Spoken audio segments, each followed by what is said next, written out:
In this daily drop, we're going to talk about the core equipment that I currently use for the daily drop. So let's go. Okay, I'm back in the barn and away from that excruciating heat in Phoenix and Tempe, Arizona. Happy to be back here in Oregon, and it's the third episode, starting to get into the groove here. And what I wanted to do before this thing just sort of keeps going is talk about, at least currently, what my thought process is for the equipment that I'm using to shoot this. Now, today, I'm not, in fact, using that equipment. I'm in the barn and I'm using my standard setup. So we have A camera, we have B camera, which is the overhead of the table. And I will use this setup. But what I wanted to do was have something that I could create content anywhere with. Now, here's a basic look at the setup of what I'm using right now. And probably the big surprise is going to be the camera system. But what I want to do is break it down for you and talk about why I chose these particular things and how I'm using them. And this will evolve over time. In fact, I already have one big change that I'm thinking about, but let's go. All right, so first and foremost, the sort of foundation of everything is the tripod system. So this is a portable tripod. I've had this for a while, so I didn't get this for the daily drop. It's by a company called Marseilles. I think that's correct. It's the XT-15. And there are other portable tripods that you can get that are similar to this. Of course, the one that most of you may be familiar with is the Peak Design travel tripod. And I did look at that, but it was very expensive at the time when I got this. This is carbon fiber. There's a couple of other ones on the market now. I think that the only gripe that I have about this is that it has a ball head that is permanently attached to the adjustable column.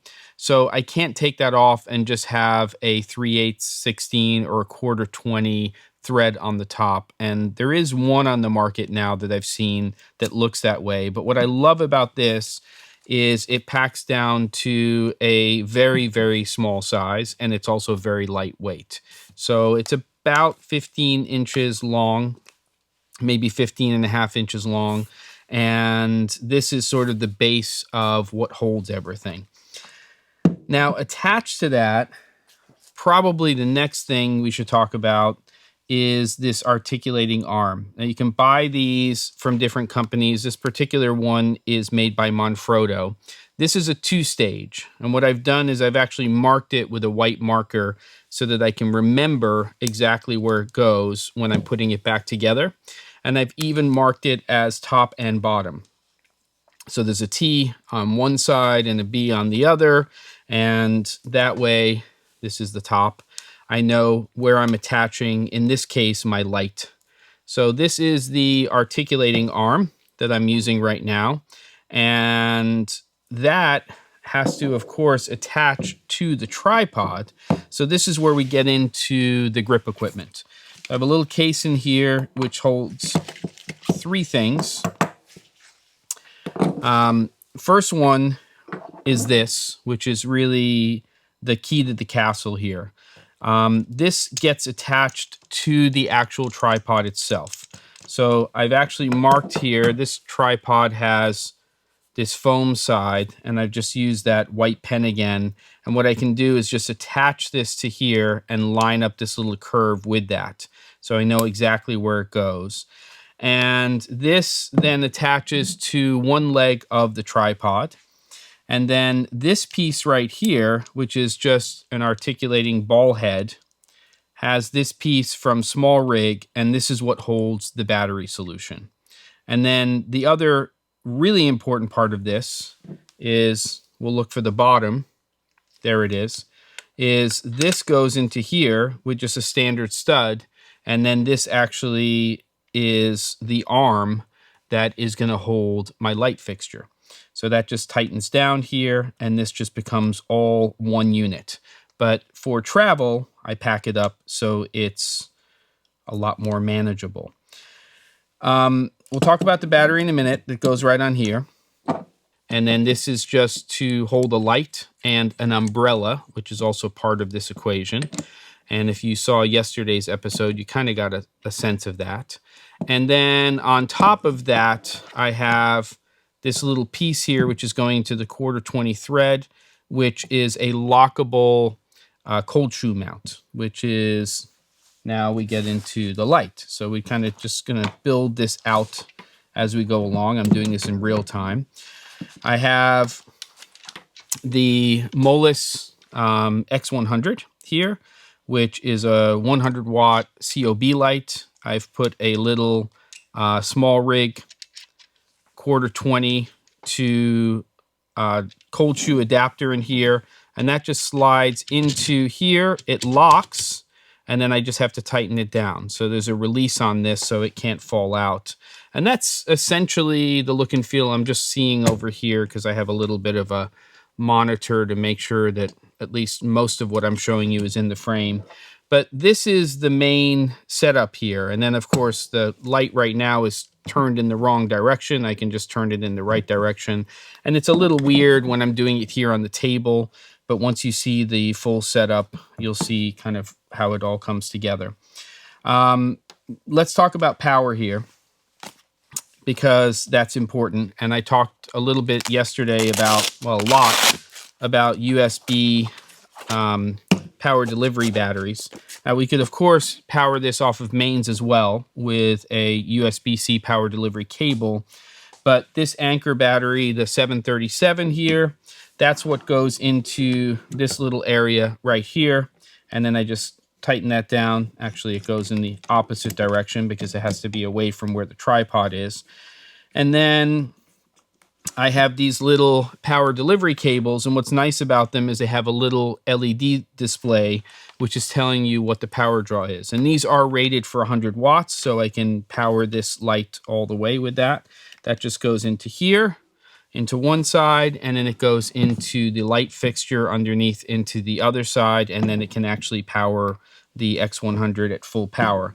Now, I will say that I have had to date, and these are 4-foot cables here, one of these go bad.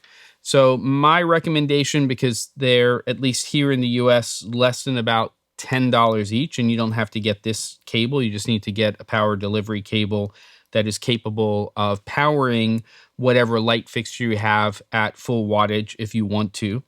But just have an extra one. So I have another one of these on order, and I'll just keep 2 of them because without the light fixture, I'm kind of lost. All right, so that's the tripod, that's the articulating arm, the light, the power supply, and all of that fun stuff. It's getting a little bit messy here, but that's kind of what we're doing here on the Daily Drop. I also have, not really to power the light, but these little Anker power bricks here, 2 USB-C, 1 USB-A, same here with the Anker 737. This plugs into mains, and of course, if you're somewhere like the UK, your plug will be a lot larger here that's going into the wall, but you also get the advantage of 220, so stop crying. And basically, this is great to charge things overnight. I have a lot of things, and this also will power my laptop computer. So it's pretty great. It will charge it, it will power it, and look how much smaller this is compared to a larger power supply. So that's pretty awesome. So this is important. This is, well, the little mini tripod is actually from Zhiyun, and it might be from one of their other Molis lights, maybe the G60, or from one of their gimbals, because I have a lot of their stuff. But what I'm doing is I'm coupling it with this Ulanzi Arca-Swiss mount for a smartphone. So I think that's really the big thing here, is I don't think that I'm not going to be using mirrorless cameras sometimes when I'm doing the Daily Drop. In fact, I absolutely will be. But I'm thinking that those types of cameras will be more for hero camera shots. So if I'm doing something that's lighting related and I want to show you what the end result is, I'll most likely shoot that on a mirrorless camera or digital cinema camera. But what I love is that this is Arca-Swiss, and all of my mounts for my mirrorless cameras are also Arca-Swiss. So we've got this little smartphone mount, which is awesome. It also goes portrait and landscape, so you can go from portrait to landscape very, very easily. So it's adjustable. And it also, this particular one, which I think is fantastic, has two cold shoe mounts on either side of this. Technically, I could put a light on one side, a microphone on the other side as well. But I love the fact that manufacturers are doing that. There's even another cold shoe mount here, which is kind of bonkers, but I can see myself flipping between 16:9 and 9:16 a lot, especially because the idea is the daily drop will be on YouTube in landscape 16:9, but I want to do some promos for daily episodes, and I want to do those portrait.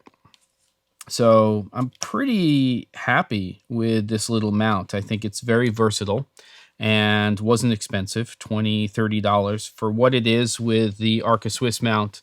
That's pretty cool. And that will just, that will, as I said, attach directly, but you have to do it on an angle like this. And then basically this will just attach directly to this little tripod. So Arca-Swiss, that means I can switch between different cameras. It's very versatile. So that's pretty awesome. And then if I want to go handheld, the idea is I just go ahead and attach this little handheld tripod, and I can do that. And even the first episode that I shot, the intro, was just shot with this, and I propped it up on a little pillow I found outside and used that. So that's pretty cool. And then probably, I'm just seeing what else I'm missing. Well, for the light, I have this little dome and reflector, which actually expands the light a little bit. Over here, I have an umbrella.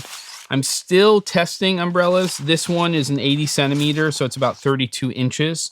It's white on the inside, which I like. It's an old umbrella I have from Creative Light, company that's no longer around. They call it, actually, it's an 85 centimeter, so you can buy slightly smaller ones. And I even cut down the attachment here so that it's a little bit smaller when I'm traveling with it, because I don't need it to be sticking out. And I would say, before I get into audio, the only other thing I want to talk about is this, which is, this is a 2.5 pound BOA bag. And the idea with this is, when I'm using this outside, and I may need to use a 5 pound one in certain situations, is with the tripod, I want to have something that's keeping it sturdy. I'm hoping you can see this. I think you can. And what I did is I attached this little carabiner, and I can just basically attach that there, and then that's helping with this and weighting it down. Of course, this is not extended to its full height. I'm probably being covered. I am being covered by this tripod right now, but there you go. And that's that part. So last two things to talk about. Let's talk about this, which is what I'm using as my camera, which is kind of crazy, I think. It's an iPhone. It's an iPhone 13. So the reason I have this is because I had an XS last year, and I was outside on my John Deere, and all of a sudden I heard crunch. It was about 2 months before the iPhone 14 was released, and I had to go get a different phone. So hence I got the 13, not the Pro, and it's a good phone. It has cinematic mode, and if you watch the first 2 episodes, you can see what that kind of looks like.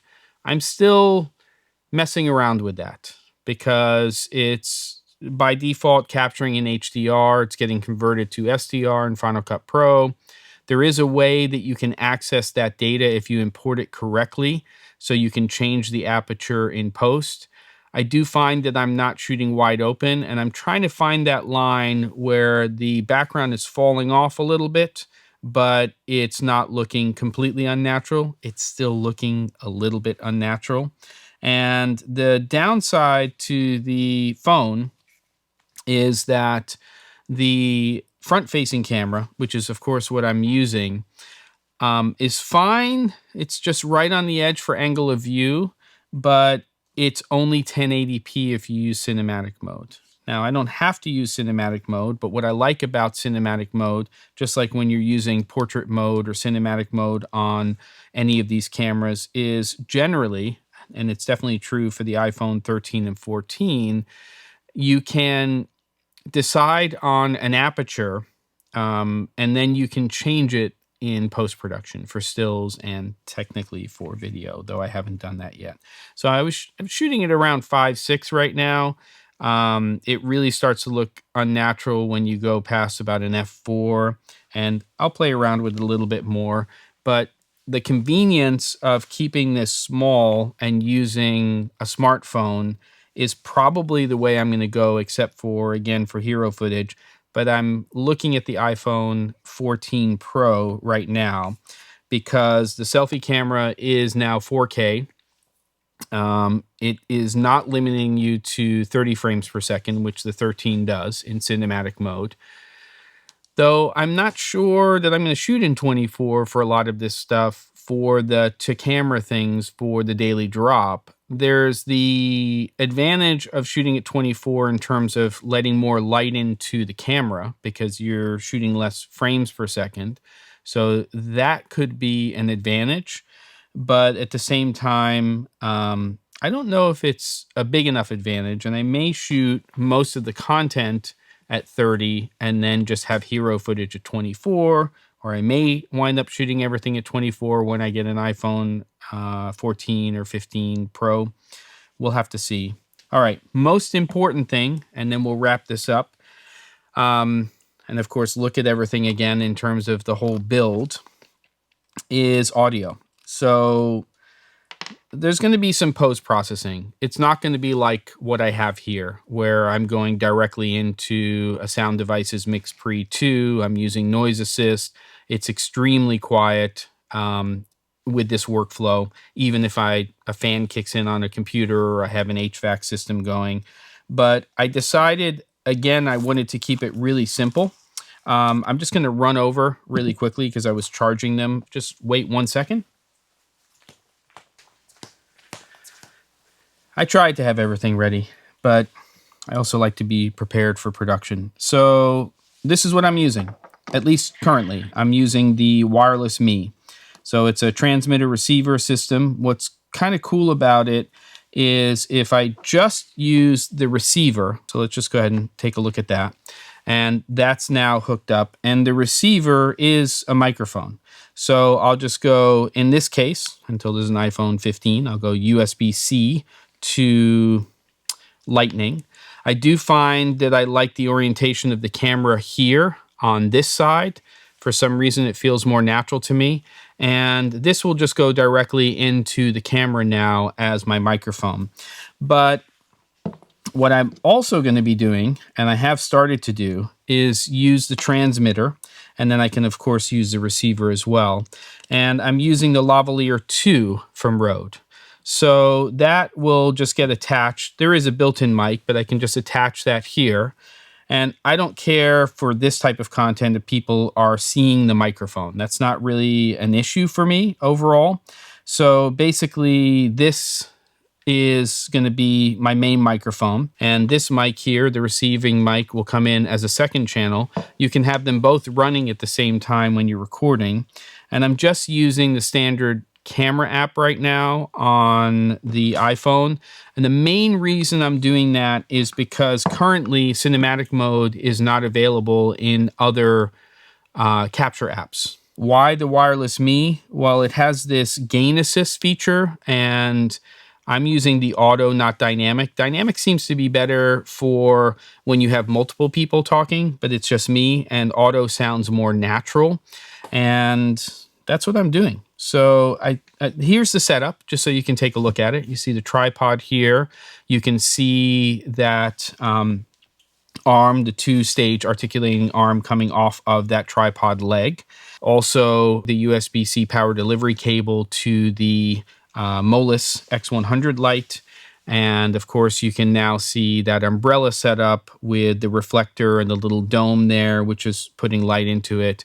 And it will change a little bit over time, but this is my core setup for the moment. That's an overview of the stuff that I'm using right now. I know it's a lot of pieces, but they're very lightweight. They'll fit into a small backpack, slightly larger if you also need to bring a computer with you. And as always, I hope it gives you some insight into thought process and the type of equipment that you might want to think about using for this type or similar types of content. I'll put as many links as I can below to the equipment here. Some of it's legacy, so I don't know if there's going to be links to everything that I have pointed out here, but most of this stuff is current and can be sourced, and you can always find alternatives like for the travel tripod and things like that. Part of it's your own personal discovery, but hopefully, again, you learned something here. And don't forget to, and I'll see you on the next episode of The Daily Drop.